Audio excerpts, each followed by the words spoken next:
کہ 8 فروری کو الیکشن نہیں ہے، 8 فروری کو پاکستان کی تقدیر کا فیصلہ ہے، اور یہ فیصلہ اپنے ذاتی پسند ناپسند سے بالا تر ہو کر اپنی قوم کے لیے کرنا ہے، اپنے ملک کے لیے کرنا ہے، اپنی بہتری اور بھلائی کے لیے کرنا ہے، اپنی آنے والی نسلوں کے لیے کرنا ہے۔ اور 8 فروری کو کوئی گھروں میں نہیں بیٹھے گا، نہیں بیٹھو گے نا؟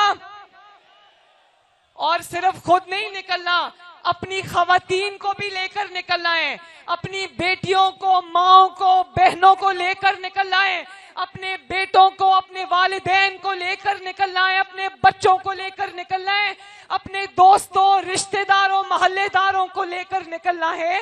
اور ووٹ ڈالتے وقت یہ ضرور سوچنا کہ یہ ووٹ کی پرچی نہیں ہے، یہ آپ کی آنے والی نسلوں کا فیصلہ ہے، یہ امانت ہے آپ کی بطور پاکستانی، جو آپ نے پاکستان کو اچھا فیصلہ کر کے لوٹانی ہے۔